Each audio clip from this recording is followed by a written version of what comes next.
제52회 한국사능력검정시험 심화 기출문제 해설 강의 두 번째 시간입니다. 우리가 첫 번째 시간에 1번부터 25번까지 풀어봤는데 어려웠지요. 어려웠어요. 하지만 못 풀 수 있는 문제는 한 두세 개. 근데 이제 25번까지 두세 개면 좀 어려웠던 편이에요. 그렇죠? 자, 이제 26번부터 들어가겠습니다. 자, 26번 가에서 마에 들어갈 내용으로 옳은 거 찾아보자. 와, 이거는 진짜 시작부터 힘드네. 그렇죠? 자, 택리지, 동국지도 하나하나 살펴봅시다. 자, 택리지 하면 이중환의 택리지. 그렇죠? 그래서 여기에는 이제 산수, 뭐 그 동네 인심까지 적혀 있는, 그렇죠? 자, 동국지도는 이제 정상기의 동국지도로서 백리척. 대동여지도는 심리척이겠죠. 김정호. 자, 동국여지 승남은 성종 때 노사신 양선지 이분들이 이제 만든 거고, 조선 방역지도는 명종 때 세계지도죠. 그래서 이제 그 윗동네 만주 지역까지 좀 표시가 되어 있었다. 뭐 이 정도. 자, 이제 한번 봅시다. 자, 가 팔도 지리질 창고에서 성종 때 완성되었다. 이중환의 택리지가 아니지요. 이것은 뭐예요? 동국여지 승남에 대한 얘기죠.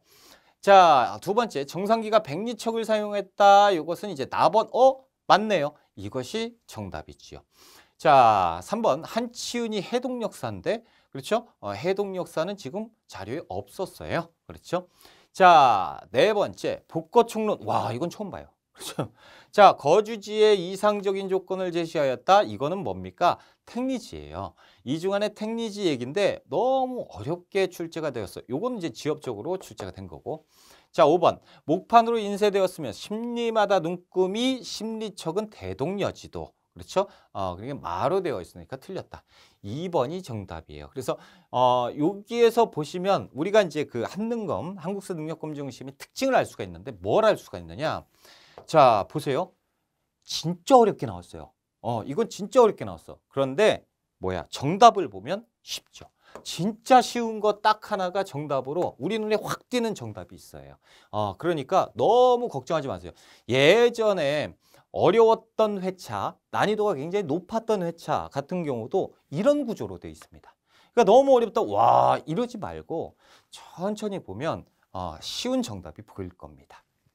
자, 27번 가 인물에 대한 설명으로 옳은 거 찾아보자. 가가 과학기술인 명예전당에 헌정되었습니다.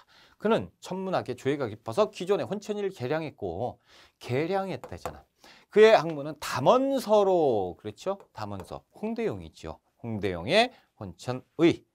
자, 봅시다.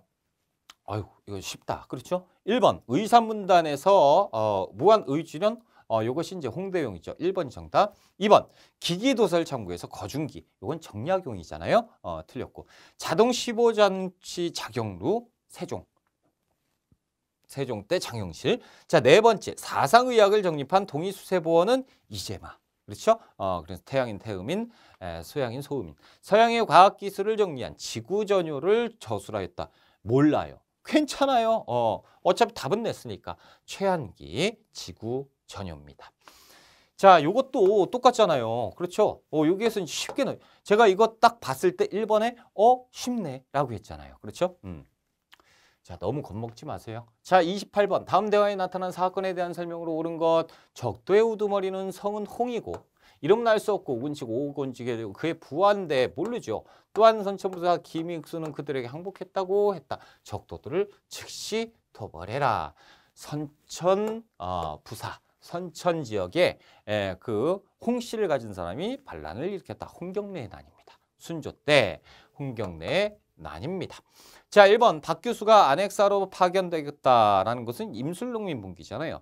자, 두 번째 조병갑의 탐압이 계기됐다. 동학농민운동이고요. 선해청과 일본 공사관을 습격하였다. 이것은 이모군란 때 얘기고요. 서북민에 대한 차별 대우 홍경래의 난이잖아요. 그렇죠? 자, 5번 남접과 북접이 연합하여 조직적으로 전개되었다. 이것은 동학농민운동인데, 자, 보세요. 여기에서 이렇게 이제 쓰고 난 그러니까 보통 수험생들이 참 요거 이렇게 모르겠네. 에잇 넘어가. 이렇게 하고 넘어가 버리는데 힌트를 정해놓으라니까. 홍씨잖아. 그럼 여기에서 이제 쫙 하다 보면 여기에서 기억나는 거 막 적다 보면 홍씨가 나와. 그렇죠? 홍씨가 나왔잖아요. 4번 정답. 왜냐면 1점이잖아요. 쉽게 접근하세요. 제발. 어렵다고 이번 시험은 안드로메다로 갔다. 뭐 이러지 말고 쉬운 점수는 좀 쉽게 접근을 해보자라는 거예요. 자, 29번. 가와 나 사이에 있었던 일 찾아봐라. 가번. 대왕대비께서 정교하기를 이번에 이렇게 만덕묘를 철폐하고 다른 곳으로 옮겨보시는 것에 대해서 이렇게 되는 거 잘못된 것이다. 만덕묘 철폐는 우리 역사책에서 어디에 나와요? 흥선대원군 때 나오지요. 그렇죠? 최익현이 상소를 올려서 대원군의 잘못을 탄핵하기를 만약 그 지위가 아닌데도 국정에 관하여 하는 지위와 녹을 중요하게 여기기 때문이다라고 했어요. 왕은 너그러운 비답을 내려 특별히 그를 참판에 발탁했다. 오, 당신 괜찮네 라고 얘기한 거죠.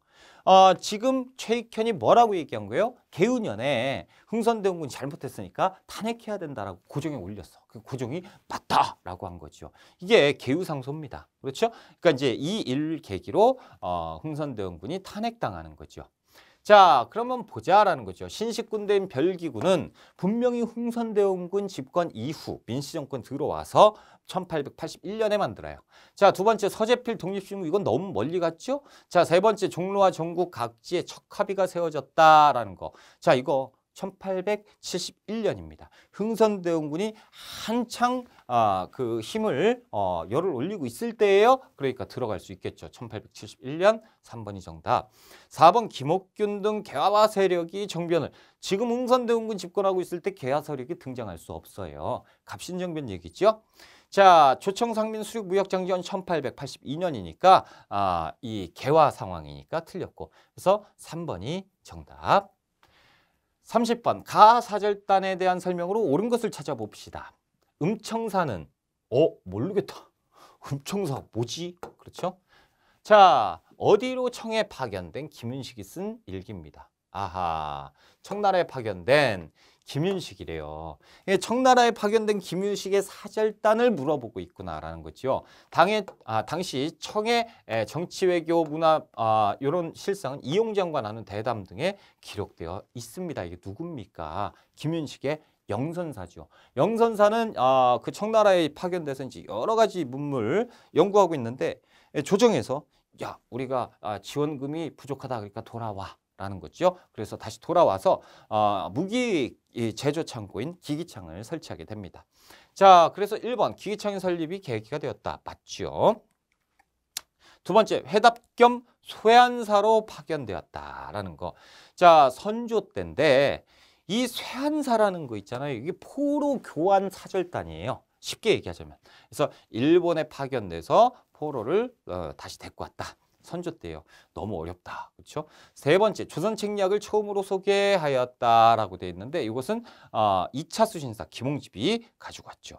자, 4번 민영익, 홍영식, 서광범 등이 참여했다라는 거죠. 지금 사절단 문제잖아. 그렇죠? 그러니까 민영익이 갔었던 미국 어디예요? 보빙사지요. 그렇죠? 그래서 1883년 미국 보빙사.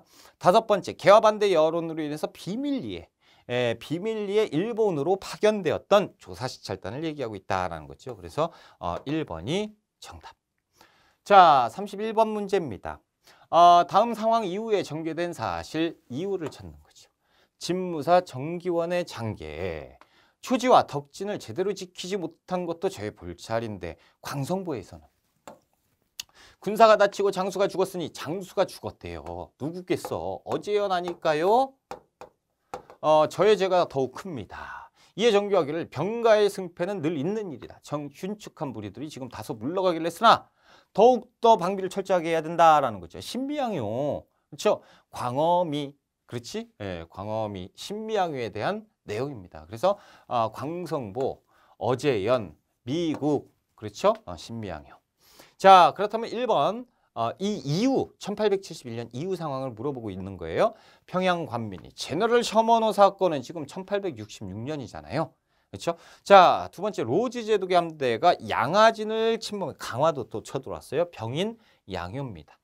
자, 세 번째 오페르트가 남영균묘 도굴을 시도했다. 1868년에 오페르트 도굴미수 사건이지요. 독일 상인 일본 군요가 영종도를 공격했다라는 거죠. 강화도 조약 바로 직전에 배경이 되었던 운요 사건 1875년 사건. 그렇죠? 그러니까 이 이후 사건이니까 맞고요. 자, 조선 정부가 프랑스에 있는 선교사들을 처형하였다. 이것은 병인년에 일어난 박해, 병인 박해를 얘기하는 거죠. 1866년이니까 이전 상황. 그러니까 이후 상황은 어떤 거? 자, 4번밖에 없습니다. 이거는 이제 좀 쉬웠던 문제. 32번 문제 들어갑니다. 다음 자료에 나타난 사건에 대한 설명인데 뭐 영어 이름 나와 있고 막 이렇게 돼 있으니까 와, 어떻게 하라고 제가 말씀드렸죠? 편안하게 접근하는 거예요. 이게 진짜 시험이 아니잖아요. 아니, 우리가 지금 공부할 때는 모든 게 다 연습이잖아. 연습할 때 너무 어렵게 접근하지 마세요. 자, 이반 셰스타코프 각하. 자, 이 사건과 관련해서 지금 사건 물어보고 있잖아요. 이 사건을 얘기하고 있잖아요. 저희가 접수한 정보에 따르면 1년의 과정에서 수명의 조선 고관들이 살해되었다. 또한 일본군 호위대가 개입하면서 서울 주재 청국. 지금 보면 조선 사람들이 살해됐는데 지금 뭐예요? 일본군 입장에서 쓴 것 같아. 근데 지금 청나라 수비대와 무력 충돌이 있었대. 그리고 패배한 일본인들이 제물포로 후퇴해야만 했대요. 그러니까 일본이 갑작스럽게 청나라 오니까 도망갔던 이런 일들을 지금 얘기하고 있고 이때 피해를 많이 봤다 이런 얘기를 하고 있는 거죠. 이거 뭐겠어요? 이것은 갑신정변 얘기죠. 1884년 청나라에 도와주세요. 그러니까 청나라 애들이 이제 오게 되고 이때 일본과 꽝 해서 청일전쟁이 터질 뻔했잖아. 그러니까 이 내용을 가지고 이제 얘기를 하면서 이거에 대해서 우리 청나라하고 일본하고 뭔가 필요하지 않냐. 그래서 청나라에서 일로 와, 텐진으로 와. 그래서 텐진 조약을 체결하게 되죠. 자, 1번. 최익형, 민종식 등이 주도했어요. 갑신정변을? 아니지. 우리가 지금 뭡니까? 갑신정변 개합하고 이쪽은 위정척사 사상가인데 을사의병을 주도했지요. 자, 9번 신참에 입각해서 개혁이 광무개혁 때 대한제국이지요. 세 번째, 김기수가 수신사로 파견되는 결과는 수신사는 지금 김기수니까 1차 수신사 1876년이에요. 지금 84년 상황이니까 앞뒤가 안 맞죠. 그렇죠? 자, 외교장각 건물이 불타고 의궤가 약탈됐던 병인 양요 때입니다. 자, 다섯 번째, 조선과 일본이 한성조약을 체결하는 계기가 되었다. 그렇죠? 이것이 정답. 그래서 갑신정변 이후에 한성조약과 텐진조약을 체결하지요. 그래서 갑한텐이라고 외우고 한성조약은 조선과 일본과의 관계, 그래서 배상금 지불해라라는 거고 텐진조약은 청나라하고 일본과의 관계, 그래서 이제 앞으로 조선의 군대를 다 빼자. 그리고 어떤 요구가 있을 때, 조선에서 원병 요구가 있을 때 그때는 우리가 이제 보내는데 그 전에 각자의 나라에 통보를 먼저 하자라는 내용이죠. 그래서 정답은 몇 번이에요? 5번이 정답이지요. 그렇죠? 한성조약, 갑신정변과 관련된 갑신정변의 결과다라는 거죠. 33번 문제입니다. 다음 답사 지역에 대한 탐구활동으로 가장 적절한 걸 찾아보자. 우리가 살펴볼 문화유산 동고산성 경기전. 몰라. 몰라. 자, 보세요. 견원 후백제죠. 세운 후백제와의 관련성을 짐작해주는 수막새 등이 출토해졌다.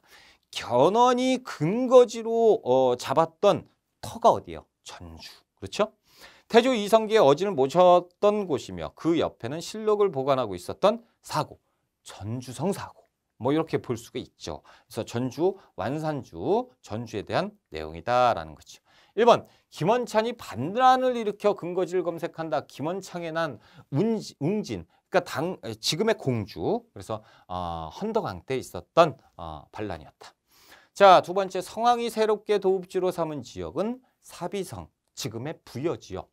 자, 세 번째, 동학농민군이 정부와 화약을 체결한, 이건 뭐 이름 자체가 지역을 얘기하죠. 전주화약. 그렇죠? 전주화약. 그래서 3번이 정답. 4번, 강우규가 사이토 총독에게 폭탄을 투척한 곳은 서울입니다. 대한노인단 소속의 강우규 의사. 자, 다섯 번째, 신립이 배쇄진을 치고 왜군과 맞선 뭐 벨수의 진, 그렇죠? 어디예요? 충주입니다. 충주성 전투 탕금대. 그래서 이제 3번이 전주로서 정답. 자, 34번. 가에서 마에 들어갈 내용으로 옳지 않은 걸 찾아봅시다. 청일전쟁 이후에 열강이 침탈한 이권이라고 되어 있는데 조선의 이권 침탈을 얘기하고 있는 겁니다. 청일전쟁 이후. 그러니까 더욱더 정확하게 얘기하자면 아관파천 직후에 독일, 일본, 미국, 러시아, 프랑스 이렇게 되어 있는데 보통 이제 일본 같은 경우는 철도, 그렇죠? 러시아 채벌권, 산림 채벌권 뭐 이런 거. 프랑스, 미국도 철도, 뭐 채굴권 뭐 이런 것들. 한번 넘어가서 봅시다. 자, 하나하나 따져봐야죠. 자, 1번 당연 금광 채굴권. 이것은 이제 독일에 의해서 이제 착취되었고. 자, 두 번째 경부선 철도 부설권. 우리가 이제 철도 얘기하면 일본이라고 보시면 됩니다. 그렇죠? 그래서 일본 맞고. 운산 금광 채굴권. 그래서 미운 애들, 미국이죠. 미국. 자, 4번 울릉도 산림 채벌권. 러시아겠죠. 경인선 철도 부설권. 결국에는 일본에 의해서. 그런데 이제 프랑스라고 돼 있으니까 이것이 잘못되었죠. 그래서 일본. 이런 것들이 진짜 어려운 문제입니다. 그렇죠? 우리가 이것을 외우지 않았던 수험생들이 많았기 때문에 좀 어려웠는데 그래도 이제 철도를 가지고 이렇게 내줬으니까 좀 다행이죠. 철도는 일본이잖아, 일본. 그렇죠? 됐습니다. 자, 우리가 이제 35번 문제 들어갑니다. 밑줄근 개혁의 내용으로 옳은 거 찾아보자. 개혁이에요. 그동안 국정 논의를 주도한 군국기무처가 폐지되었대. 군국기무처는 1차 가보개혁입니다. 그런데 1차 가보개혁에 군국기무처가 폐지되면서 홍범 14조에 의해서 개혁을 주도하게 되는 2차 가보개혁이 추진되죠. 그렇다네 이제는 김홍직과 박영호가 주도하는 내각에서 여러 개혁을 추진한다라는 거죠. 그래서 2차 가보개혁을 물어보고 있는 것이다. 1번 통리기무하문과 12사. 요건 이제 가보개혁 이전 상황이죠. 1880년 상황이니까 틀렸고. 두 번째 지방행정구역을 8도에서 23부로 개편하였다. 이것이 2차 가보개혁. 자, 3번. 2번이 정답이죠. 3번. 청해연호를 쓰지 않고 개국기원. 개국기원 몇 년? 조선 개국 1392년을 1년, 개국기원 1년으로 보는 것. 요거 언제요? 이거 1차 가보개혁이지요. 자, 네 번째. 공사노비법을 혁파하고 평등한 세상, 과부의 재혼을 허용시켜준 거 1차 가보개혁. 자, 6조에서 8아문으로 바뀐 것 1차 가보개혁이죠. 그리고 과거제를 폐지했다. 그래서 여기에서 보면 우리가 1차는 굉장히 공부를 많이 했기 때문에 요건 1차인지 알아요. 그리고 요것은 가보개혁 이전이니까 알아요. 그러니까 모른다고 해도 요거밖에 없네 라고 아실 겁니다. 자, 36번 문제죠. 밑줄근 특사가. 우리 시험에서 특사라고 하면 헤이그 특사? 자, 파견된 배경으로 적절한 걸 찾아보자. 독립유권자 인물. 그래서 이휘종. 이휘종 대통령장. 자, 주요 활동. 네덜란드에서 열린 만국평화회의에서 특사로 파견돼서 활동되었습니다. 연해주에서 결성된 동의회 회장으로서 의병 활동을 적극적으로 지원했습니다. 이휘종 열사. 한번 봅시다. 자, 이휘종은 1907년 네덜란드 헤이그에 만국평화회의가 열렸을 때 고종이 이준, 이상설, 이휘종을 특사로 파견하지요. 그렇죠? 그래서 헤이그 특사 파견을 했었고 이때 이휘종 선생은 뭡니까? 언어에 굉장히 능통했어요. 그래가지고 보통 통역을 담당했다라고 해도 과언이 아닐 정도로 굉장히 유창하게 영어를 했었다라는 거죠. 이휘종. 그러니까 이제 지금 배경을 물어봤잖아요. 이 헤이그 특사를 왜 파견했죠? 고종이 뭐에 분노해서? 을사늑약. 그렇죠? 자, 1번 고종이 강제로 퇴위되었다. 이것은 배경이라기보다는 결과에 가깝죠. 그렇죠? 자, 두 번째 초대 총독으로 데라우치가. 이거 총독이 왜 나와? 조선 총독은 1910년 이후인데. 자, 외교권이 강탈되고 통감부가 설치되었던 이 일에 분노한 거 아닙니까? 이것이 을사늑약이고, 그래서 우리가 세계의 그 국제사회에 우리가 도움을 요청을 했던 하려고 했던 헤이그 특사 파견이었는데 잘 안 됐다라는 거죠. 3번이 정답. 네 번째 기후각서를 통해서 일제 사법권을 박탈당했다. 그래서 판사, 검사 다 일본 그 사람으로 바뀌게 됐죠. 자, 다섯 번째 미국 대통령 윌슨이 민족 자결주의를 이거는 너무 멀리 갔잖아. 그렇죠? 1차 세계대전 이후니까 1918년 이렇게 이제 보실 수가 있다라는 거죠. 그러니까 이제 배경은 뭐냐? 일사늑약이다. 시험 출제자는 니들 이거 헷갈려라 라는 거예요. 이거 헷갈려라 라는 거죠. 배경이냐 결과냐. 이것은 결과고 이것이 배경이다. 3번이 정답. 자, 37번. 다음 상황이 나타난 시기를 연표해서 찾아봐라 라는 거죠. 한국 창의병대가 일본 원전들을 몰살하다. 우리가 일본 애들 이겼다라. 자, 지금 서울 근처 각 지방의 의병이 많이 모여서 서울을 치고자 하는 모양인데 수요는 얼마나 되는지 알 수 없으나 한 곳엔 800명 정도 된다고 했다. 해산된 군인들이 선봉이 되어 기동하는데 곳곳에 철로와 전선을 끊고 일본 순검이나 철로와 전복 위의 사무원을 만나는 대로 죽인다 해서 녹도 땅의 의병을 치러 갔던 일본 원정대는 처참하게 몰살되었다고 했다라는 거죠. 지금 우리가 13도 창의군 있죠. 13도 창의군이 지금 열심히 활동을 했던 그 모습을 지금 나타내주고 있어요. 서울을 치고자 했다. 이렇게 이제 활동을 했었던 13도 창의군, 정미의병 13도 창의군이 이제 세력을 키워서 1908년 1월 달에 서울 진궁작전을 들어가게 되는 거잖아요. 그러니까 지금 상황은 1907년, 8년 이 상황이다라는 거예요. 자, 1907년, 8년 여기 들어가죠. 그렇죠? 그래서 정답은 마번이 되겠다는. 그러니까 여기에서 지금 창의대, 그러니까 창의군 요것을 잡아야 되고 그리고 서울을 치고자 하는 서울 진궁작전 요것을 잡아야 돼요. 그렇죠? 그러면 이제 풀 수가 있는 문제입니다. 자, 38번. 가단체 활동으로 오는 것, 단체를 찾아야죠. 한일관계 사료집 여기에서 일단 끝나면 참 다행이고 시간을 줄일 수 있었던 건데 자, 이 책은 어디가 단체를 물어봤잖아요.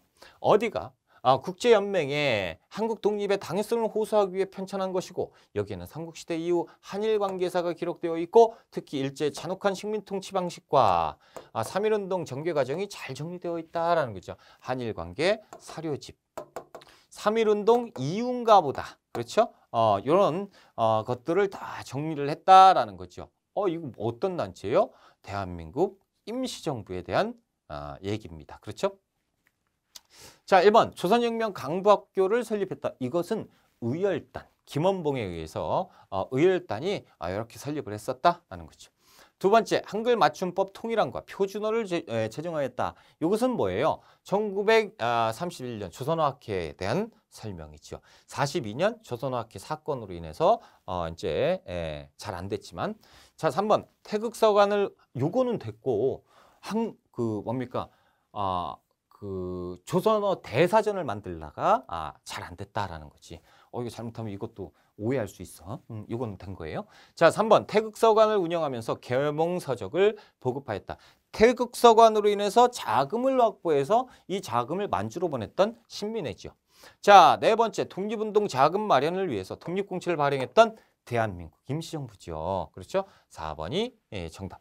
진상조사단을 파견해서 광주학생 항일운동은 지금 1929년 상황인데 지금 이러면 조금 멀리 갔잖아. 그렇죠? 그래서 신간회에 대한 설명이다라는 거지요. 39번. 다음 지역에 있었던 사실로 옳은 것을 찾아보자. 자, 어디시 역사여행인데요. 신석기 문화 동삼동 패총이에요. 동삼동. 와, 알듯 말듯하죠. 정발. 충절. 그래서 정발이 분전을 했으나 패배했던 임진왜란의 시작이죠. 부산진. 그렇죠? 동래성, 송상영. 안희제, 백산상의 부산. 임시 수도 대통령 관저는 모르겠다. 그렇죠? 하지만 지금 보면 부산은 나왔어. 부산 동삼. 맞네. 지금 여기 뭐예요? 부산을 얘기하고 있는 거예요. 그렇죠?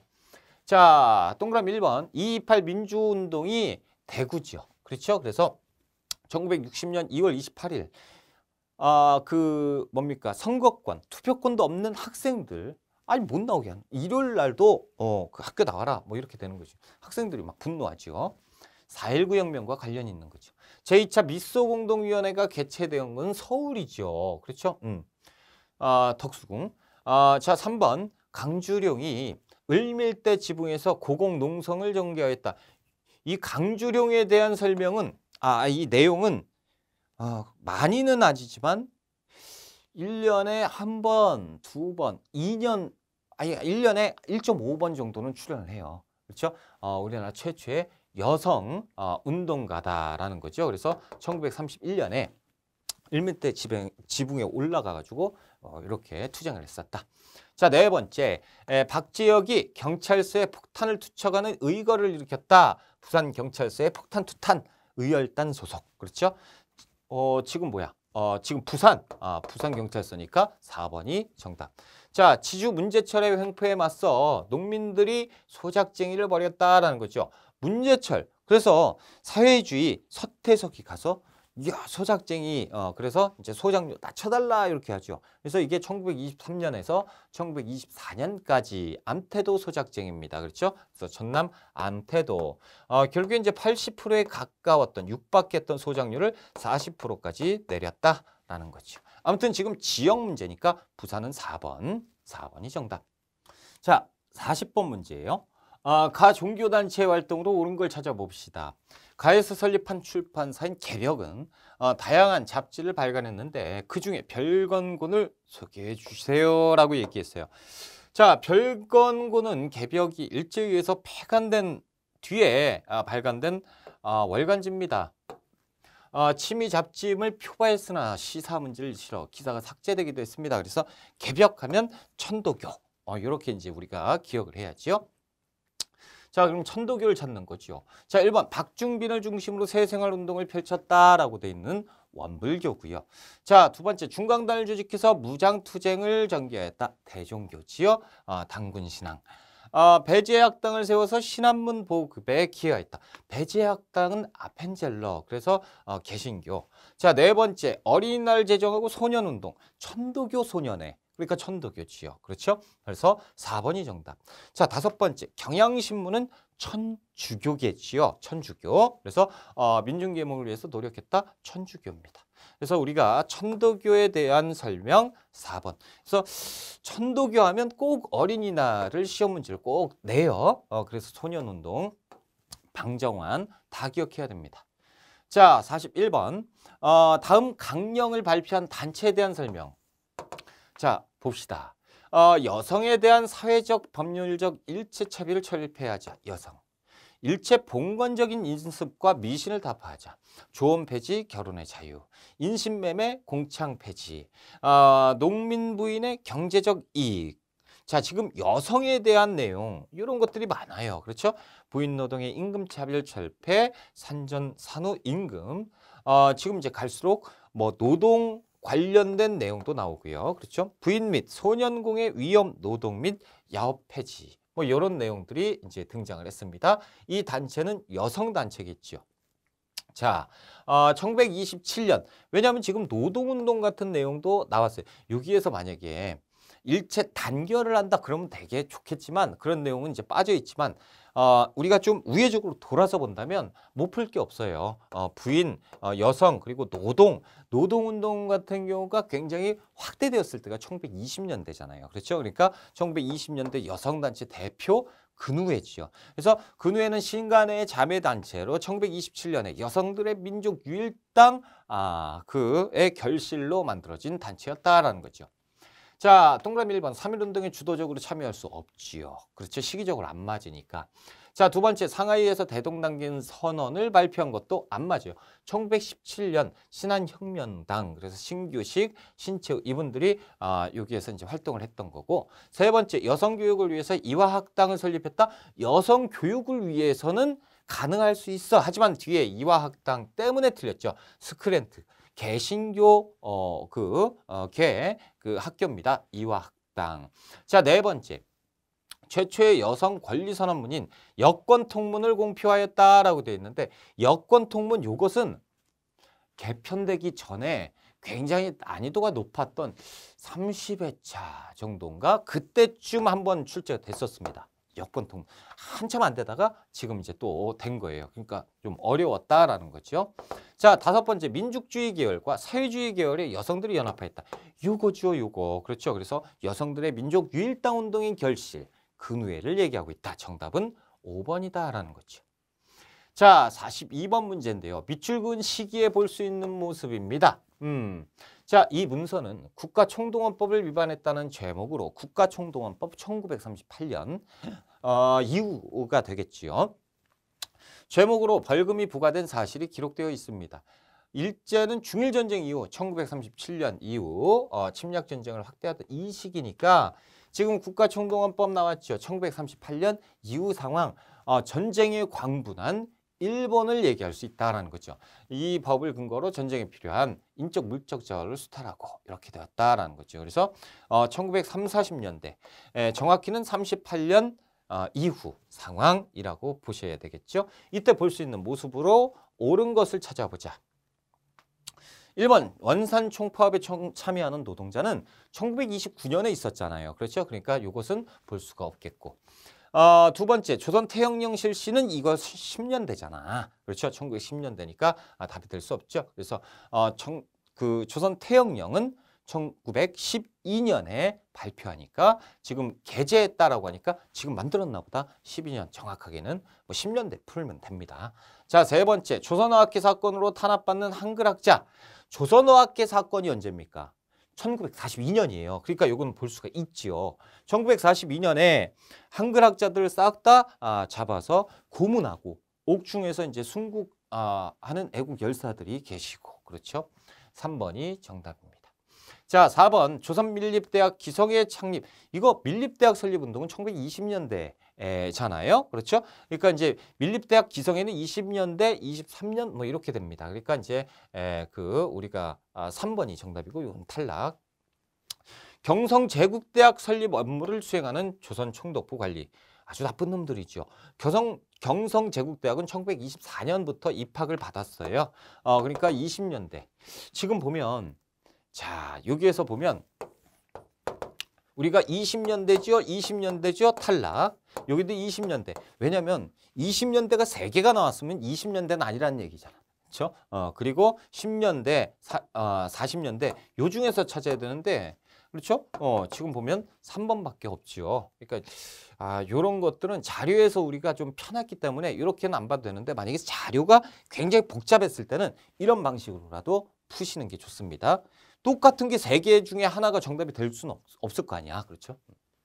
자, 43번 문제입니다. 다음 검색창에 들어갈 인물의 활동으로 옳은 것은 대한제국의 무관 출신으로 신민회 등에서 활동을 하다가 일제 체포가 되었습니다.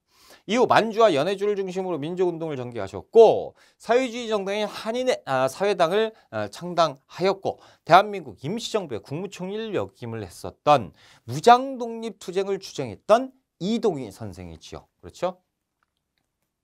우리 이동희 선생님의 얼굴은 좀 기억을 해놓자라는 거죠. 자, 1번 대한광복군 정부 수립을 주도하였다라는 거죠. 연해주, 블라디보스토크. 그렇죠. 그래서 이상설 정통령 그리고 부통령의 이동희. 그래서 경우에 따라서 두령, 도령이라는 표현도 같이 썼어요. 아무튼 1914년에 이렇게 이제 활동을 하셨다. 1번 정답이죠. 두 번째, 예난에서 조선독립동맹을 결성하였다. 김두봉이죠. 그렇죠? 1942년 김두봉. 세 번째, 민족교육을 위해서 서전서숙 이상설. 그렇죠?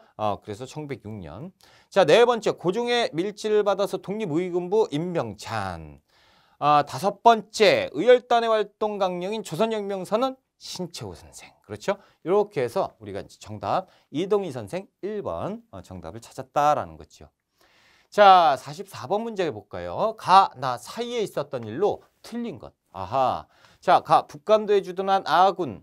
전쟁인가 보네요. 북로 사령부 소재진 봉오동을 향해 행군하다가 적군 300명을 발견했고 아군 지휘하는 홍범도, 최진동 두 장군 즉시 적을 공격해서 싹 다 살상했다라는 거죠. 봉오동 전투 아닙니까? 그렇죠. 자, 조선혁명군 총사령관 양세봉, 지청천 이렇게 나오면 1930년대 초반에 활동했던 한중연합작전 아닐까? 한번 보자라는. 지금 조선혁명군이니까. 참모장 김학규 등 병력을 이끌고 중국 의용군 맞네요. 중국 의용군과 합세했다. 아군은 승세를 몰아서 적들을 30여리 정도 추격한 영릉가 전투가 나왔어요. 그렇죠? 이것은 1932년 영릉가 전투 조선혁명군이에요. 그러니까 1920년 6월부터 1932년 상황을 풀어라라는 거죠. 틀린 거. 자유시 참변 이후 3부가 조직되었다. 3부는 1920년대예요. 23년, 24년부터 25년 뭐 이렇게. 자, 두 번째. 그러니까 이제 들어갈 수 있고 일본군의 보복으로 감도 참변, 봉오동 전투에 패배한 일본이 열받았죠. 청산리 전투에 패배 또 했고 그러니까 완전히 뚜껑이 열렸죠. 그래서 어떻게 간도 학살을 자행하는 이 일이 있었다라는 거죠. 그러니까 사이에 들어갈 수 있고. 자, 독립군 연합부대가 청산리에서 큰 전투, 봉오동, 청산리, 간도 참변 이렇게 되니까 맞고. 자, 네 번째, 일제가 독립군을 탄압하고자 미스야 협정은 1925년에 당시에 만주에 있었던 만주 군벌 장쩌린이라는 놈과 총독부 경무국장 미스야라는 놈이 협약을 한 거죠. 독립군한테 현상금을 걸 테니 우리한테 도와줘라. 뭐 이런 협정이 있죠. 그러니까 들어갈 수 있고요. 스탈린에 의해서 한인이 많은 한국 사람이 중앙아시아로 강제 이주되었어요. 스탈린의 정책 노선이 이제 바뀌면서 1937년 상황이죠. 그래서 강제로 기차에 타가지고 힘들게 중앙아시아까지 이주하게 되는 37년 상황이니까 이후 상황이니까 5번이 틀린 것으로 정답이죠.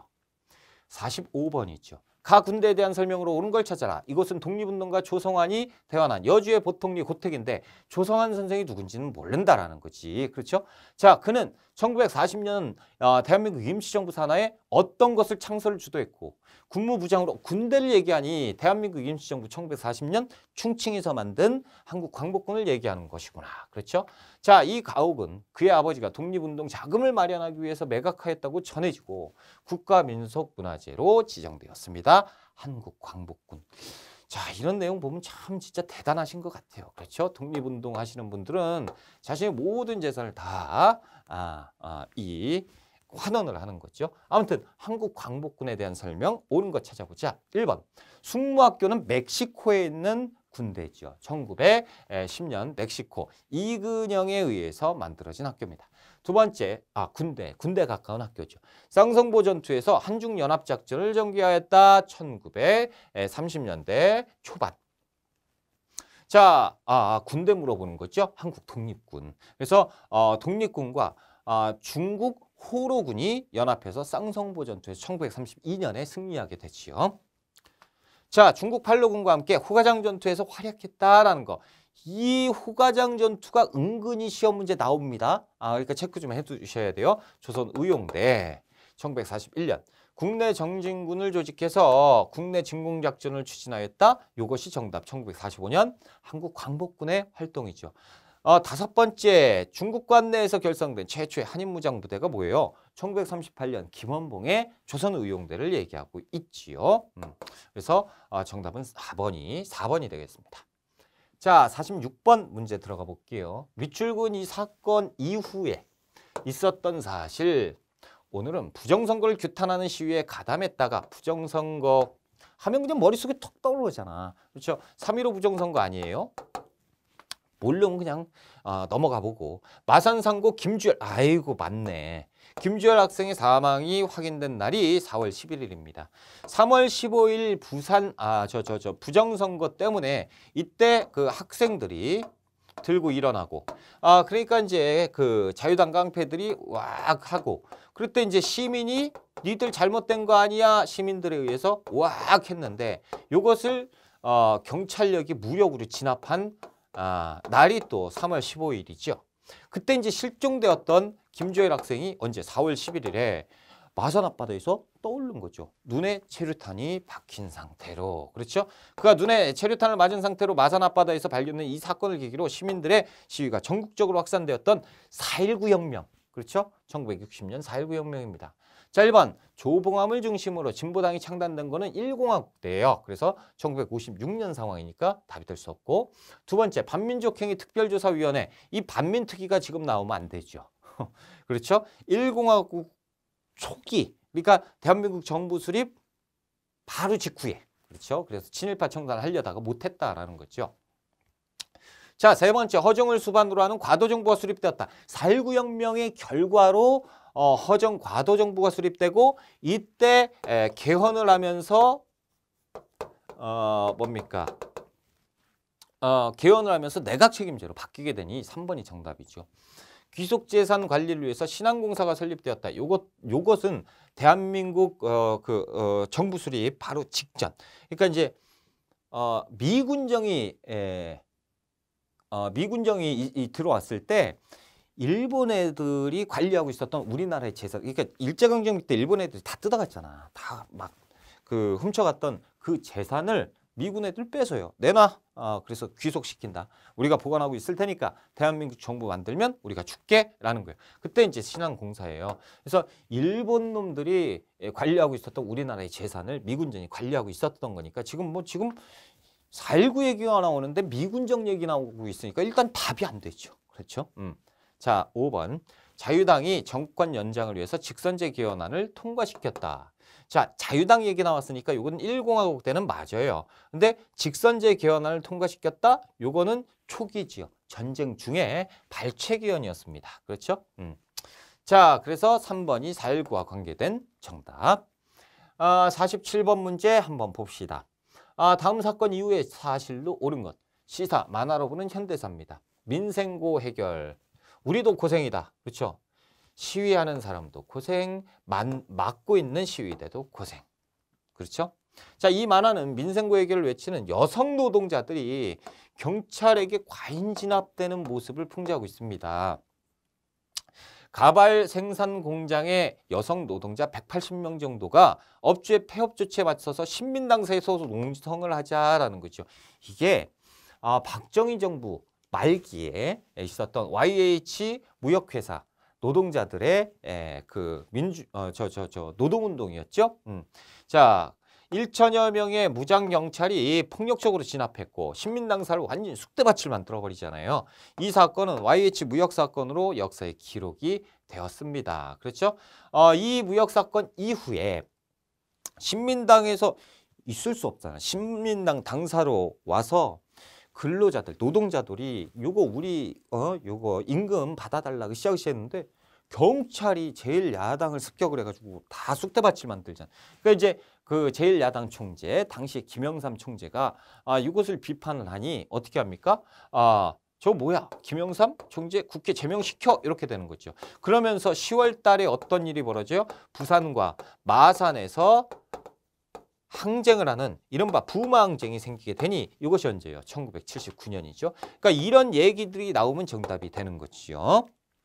자, 1번 부마민주항쟁이 정확하게 정답 1번이 나오겠는데 1번이 정답.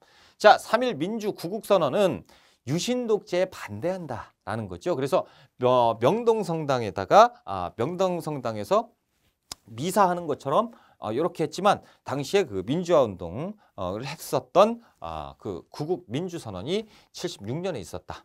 자, 3번 민의원과 참의원 양원제 국회가 출범을 했던 이공화국이니까 이것은 뭐 너무 거리가 머네요. 그렇죠? 6.3 시위가 전개되고 비상기업령이 선포되었던 거는 이 한일국교 정상화가 시행되기 바로 1년 전 1964년 6.3 시위. 그렇죠? 6.3 항쟁, 6.3 시위. 자, 5번 전태일이 근로기준법 준수를 외치면서 분신한 것은 1970년입니다. 그렇죠? 그래서 저임금에 대한 대표적인 노동운동의 대표지요. 전태일 분신 사건이 있었다라는 거죠. 그래서 정답은 1번이 정답이 되는 거죠. 자, 48번 문제입니다. 가정부 시기에 볼 수 있는 모습으로 옳은 걸 찾아보자라는 거죠. 자, 프로야구 언론 통제 뭐야 이거? 프로야구는 언제예요? 전두환 정부 때잖아요. 그렇죠? 82년 언론 통제 보도 지침. 항상 그 뉴스 시작되기 전에 앵커 앞에 A4지로 이렇게 이제 하달이 있어요. 그걸 읽어야 돼요. 보도 지침. 86년 있었고 후원철폐, 헌법을 수호한다라고 얘기하니까 국민들이 분노하게 된 거죠. 그렇죠? 이게 87년 6월 항쟁으로 가게 되는. 그러니까 언제요? 전두환 정부입니다. 자, 1번 7.4 남북 공동성명 발표를 지지하는 기자는 박정희 정부죠. 1972년. 개성공단 착공식. 이 개성공단이 나오면 김대중 정부인지 노무현 정부인지 잘 찾아봐야 돼요. 착공식이니까 흙을 푼 거야. 그렇죠? 첫삽을 푼 거죠. 노무현 정부로 보셔야 돼요. 자, 금강호를 타고 금강산 관광을 떠나는 단체 여행객. 그래서 해로 관광은 김대중 정부 때 금강산 관광이 시작되었다. 한반도 비핵화 공동선언문을 발표하는 외교부. 그래서 1991년 노태우 정부 때입니다. 자, 최초의 이산가족 상봉행사에 참여하는 1985년 전두환 정부 때죠. 그래서 5번이 정답. 자, 49번 문제 볼게요. 자, 다음 문서가 작성된 이후의 사실로 옳은 것을 찾아보자. 미셸 캉드킹 총재 기하. 첨부된 경제 계획 각서에는 향후 3년 이상의 한국이 실행할 정책이 요약되어 있고요. 이 정책은 현재의 재정적 어려움을 초래한 근본 원인을 해결해서 시장의 신뢰를 회복하고 한국 경제를 강력하고 지속 가능한 성장의 길로 이끌어가야 된다라는 거죠. 이 경제개혁을 지원하기 위해서 한국 정부는 향후 3년간 특별 인출권 155억 달러 IMF 이거구나. 그럼 지금 이거 뭐예요? IMF의 시작이지요. 우리가 IMF 외환위기가 닥쳐서 IMF의 그 국제통화기금을 그 구제통화기금을 요구했던 1997년 김영삼 정부 때 외환위기를 얘기하고 있습니다. 이 이후 상황을 찾아봐라. 자, 1번 전국 민주노동조합 총연맹. 야, 이거는 진짜 어려운 거야. 이걸 여러분들이 어떻게 알아요? 그렇죠? 1995년 김영삼 정부인데 아무튼 이후 상황인데 이건 이전이니까 틀렸고, 저유가 저금리 저달러 3조 호황은 80년대 중반이니까 이전 상황, 전두환 정부 때. 2차 석유 파동은 그 뭡니까? 1978년 그 박정희 정부 말기지요. 그렇죠? 그러니까 이제 이전 상황. 대통령 긴급명령으로 금융실명제는 김영삼 정부는 맞지만 1993년이니까 이전 상황이에요. 자, 대통령 직속 자문기구인 노사정위원회는 김대중 정부입니다. 그렇죠? 요것은 몇 번 출제가 된 적이 있어요. 그래서 5번 정도는 기억을 하셔야 됩니다. 그래서 김대중 정부 때 5번이 정답. 자, 50번 문제죠. 가에서 다 학생이 발표한 내용을 순서대로 나열해보자. 와, 자, 국제 평화와 안전 보장을 목적으로 결성된 유엔에 가입한 거 언제예요? 유엔에 동시 가입 1991년 노태우 정부. 경제 발전과 무역 촉진을 독촉하는 개발기구 OECD에 가입하는 건 1996년 김영삼 정부. 자, 세계 주요 20개국 회원으로 하는 국제 G20 정상회의를 서울에서 개최했던 이명박 정부지요. 그렇죠? 그러면 순서대로 나왔네. 가나다가 순서네요. 그렇죠? 1번이 정답. 야, 이런 거는 안 나왔던 건데 갑자기 나왔어. 야, 이런 것들이 출제가 됐다. 요거는 자주 나오는 거고 자주 나오는 건데 요거는 안 나왔던 것도 출제가 됐어요. 그렇죠? 1번 정답. 자, 이렇게 해서 이제 우리가 52회 한국사 능력검정 시험을 다 풀어봤습니다. 심화, 어려웠다라는 거지. 그렇죠? 자, 어려웠는데 앞으로 공부를 어떻게 해야 되느냐. 자, 52회지요. 51회고 50회가 있었어요. 그런데 지금 보면 이 굉장히 어려웠고 쉬웠고 어려웠단 말이야. 그러니까 이제 다음번은 어떻겠어요? 쉬울 것 같아요? 모르겠어. 그렇죠? 모르겠어요. 그래서 어떻게 해야 되냐면 중간 정도로 공부를 하셔야 됩니다. 그러니까 어려운 것도 공부를 하셔야 되고, 쉽게 말씀을 드리자면 예전에는 한 70점을 목표로 했다. 그래서 70점 목표로 공부를 했다라고 한다면 80점을 목표로 공부를 하셔야 되고요. 앞으로는. 자, 나는 이제 80점을 목표로 했었는데요? 라고 하시는 분들은 90점을 목표로 공부를 하셔야 됩니다. 그렇다면 이제 만약에 문제가 쉽게 나오잖아? 그러면 이분들은 이렇게 공부하신 분들은 급수가 한 등급 올라가게 돼. 그렇죠? 아니 뭐 미처의 본전이잖아. 그렇죠? 어차피 공부하는 거 시간 투자 조금 더 하고. 그리고 이제부터는 기출문제를 조금 풀어보셔야 되는데 이제 기조가 좀 바뀌었어요.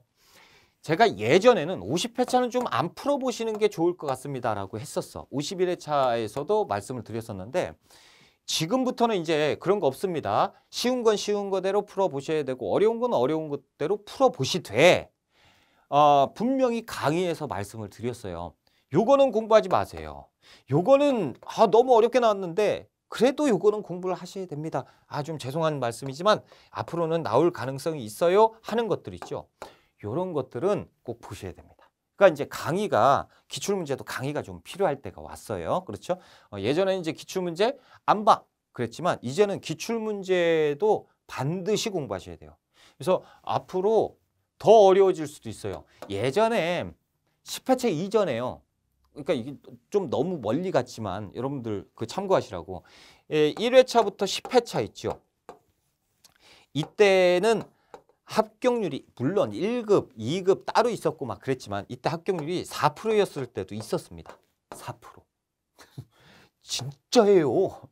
그런데 이 정도는 너무 심하죠. 뭐가 심해요? 자, 지금 50회차하고 요때 보면 52회차도 굉장히 어려운데 50회차에 보면 아마 47%인가 합격률이 그랬을 겁니다. 47%인가 그랬는데 이때 47%라고 하면 1급 합격자가 몇 명이나 됐을 것 같습니까? 여러분? 제가 볼 때는 한 12에서 15% 정도밖에 안 됐을 것 같아요.